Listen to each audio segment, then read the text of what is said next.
खुसी गर्नु 20 रुपैयाँ गर्नु मैले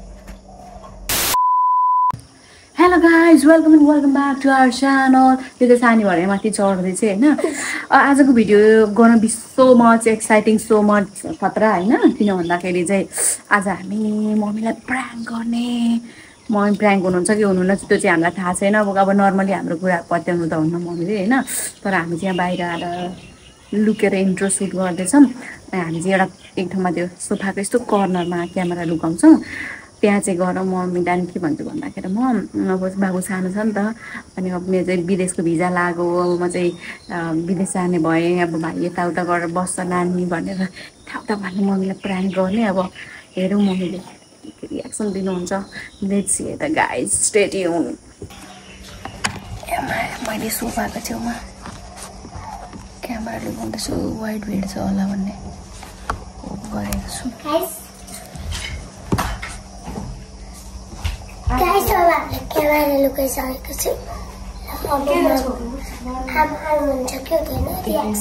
देखते नहीं तिम्रो उठ्या बस्न नहुँदै आउँदै चुप लाग के थियो होइन त्यो राख्नु उठा राख्न दे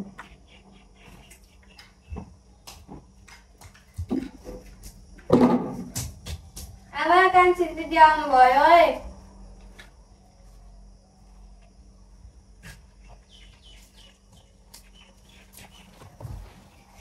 आमा कान्छीलाई चिया दिनु न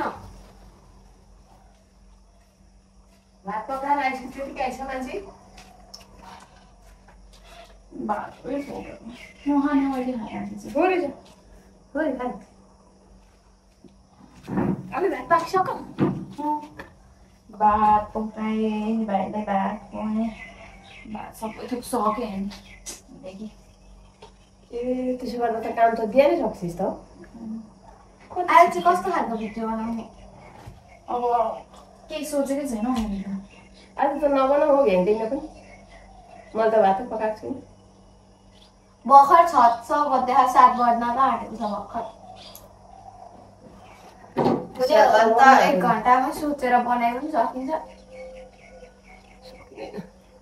हुने हो भने चाहिँ अब त शुक्रबार होइन ड्युटी त छिटै हुन्छ नि त बेलुका बनाउनु पर्छ बेलुका बिहानको जस्तो हुँदैन नि त बेलुका चाहिँ राम्रो आउँछ नि हामीले गर्दा छिटै आउँछ नि त दिदी कन्टेन्ट केही सोचेकै छैन मैले पनि त्यही सोचेको मैले डाउनलोड चाहिँ गरेको थिएँ 2वटा कन्टेन्ट दिसुवारी सोच्दा भएर त आउँछ नि त के आउँदैन एउटा चाहिँ सोचेको चाहिँ मैले त्यो के भन्छ यसरी सासूलाई ल्याएर बुवाले खानेकुरा दिन्छे अनि त्यहाँबाट बुहारी अनि त्यहाँबाट सासूलाई चाहिँ बुहारीले पकाएको केही मिठो लाग्दैन क्या अनि त्यहाँबाट दोष लाउँछ खालि कस्ता चाहिँ आमाले आमाकी छोरी हो यो आमाले केही सिकाएको छैन भन्नु हो त्यस्तो क्या त्यो चाहिँ सोचेको चाहिँ मैले अब बुहारी बनाउनुपर्छ त्यस्तो त हाम्रो चल्दैन हौ त्यस्तै मात्रै चल्छ हिजो पनि त्यो भयो हिजोको पनि त्यस्तै थियो त नगए बसिरहेको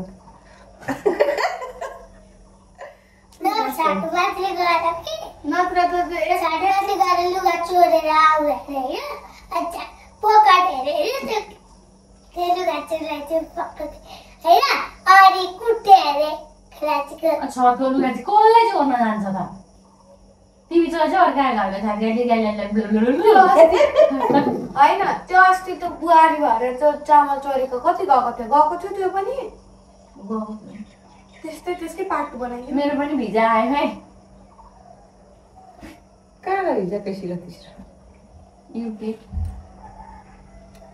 अनि नानी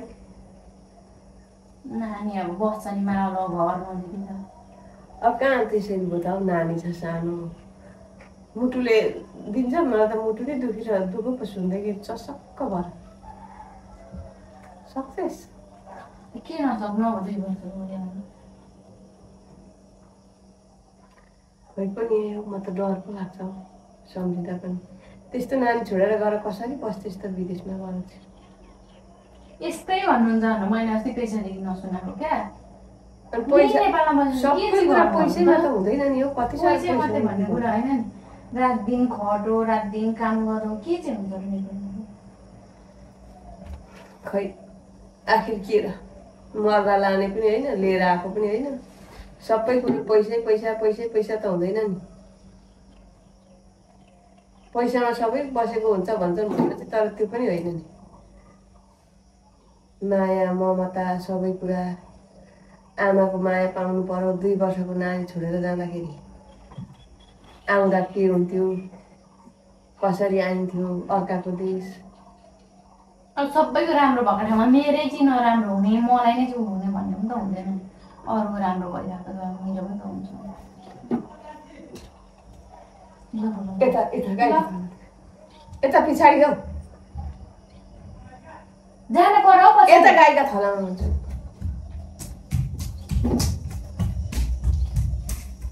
अब बाबुलाई सुनायो भने यस्तै गाई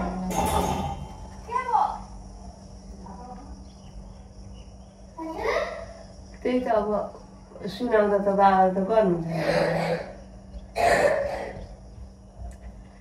जान म त जहाँ पनि भन्दिनँ है, भन्न पनि सक्दिनँ। मलाई त नानी सम्झिँदै मुटु पिरो भएर पानी खानु जस्तै हुन्छ अहिले नै। त्यत्रो पैसा फसेन त मुटु पिरो र आउँदो भन्नु र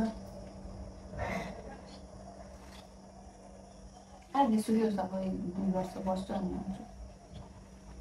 के गर्ने भने म त जा त भन्दिनँ, म चाहिँ जा भन्दिनँ। अब तेरै मनोज्ञान के गर्नुपर्छ त्यही गर। म चाहिँ सक्दिनँ होला जस्तै लाग्छ।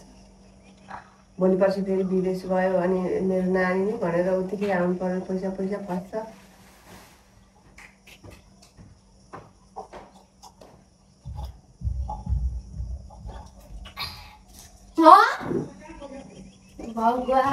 जानु एकछिन बसौ, कति भन्नु बुझ्दो छ के रहेछ त्यो। मम्मीले मस्त ब्ल्याकमेल हान्ने हुनुहुन्छ मलाई। जाना नथी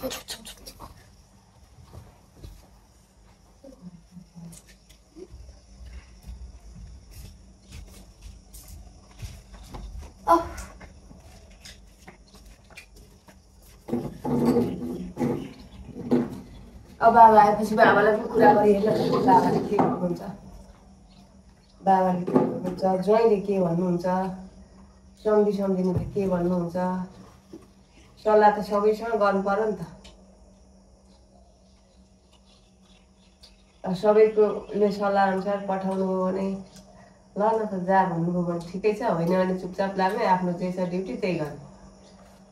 खाना खाएको छैन, लाउन खाएको छैन। अनि त्यत्रो 10-15 लाख फसाएको चाहिँ के गर्नु, माया मारेर बस्नु। सबैको सल्लाह अनुसार गर्नु पर्यो, फसाउनै हुँदैन थियो। यस्तै भन्दा चुपचाप लागेर गएको। चुपचाप लागेर जाँदा पनि त गएपछि त थाहा पाउँदै होला नि हामी। गएपछि त जेसुकै होस् न पुगिहाल्यो त्यो। अब मर्जी अनुसार गर्नु।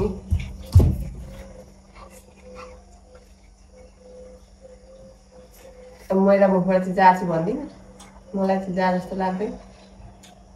खाएकै छ नि, दादाले पनि खाएकै छ, दिदीले पनि खाएकै छ, अहिलेसम्म भएकै छ, चल्दैछ।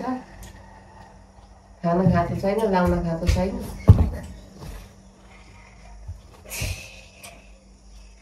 बुझ्नु त सुतिस् त खुत्रुक्कै भएर दिदीको कुरा सुनेर गलिस् होइन गली कान्छी छोरी। जहिले तपाईँहरू त कलेज पढ्दा पनि त्यस्तै गर्नुहुन्थ्यो। अब यहाँ बिहे भयो त्यस्तै ल्याङ अब यहाँ अहिले अब आफ्नो लागि चाहिँ कहिले सोच्न पाइँदैन, खालि ल्याङ मात्रै गर्नुहुन्छ। त्यही भएर केही कुरा सुनाउनु मन लाग्दैन।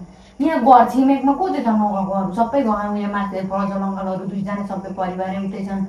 यहाँका कुन घरमा छन् विदेश नभएका। हामी चाहिँ जाँदा त हामी नै जाँदा के न के भइहाल्छ। लु जानु त जा, तेरै खुसी गर, तेरै मर्जी गर, आफ्नो खुसी। जहिले तँलाई हामीले गाली नै गऱ्यौँ, मुठीभित्रै राख्न खोज्यौँ, त हाम्रै कन्ट्रोलमा बस्नु पर्यो जस्तो लाग्छ भने तेरो खुसी गर, आफ्नो मर्जी आफ्नो खुसी जेसुकै गर। नसुना पनि हामीले म गर, आफ्नो खुसी गर्नु, जेसुकै गर्नु। म हिँड्नु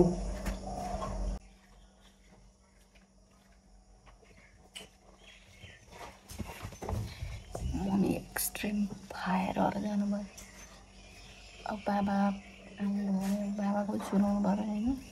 बाबा तर काममा हुनुहुन्छ बाहिर। अब मम्मीलाई चाहिँ प्र्याङ्कको भन्नु पर्दैन, बाबालाई पनि फेरि गर्नु पर्ला।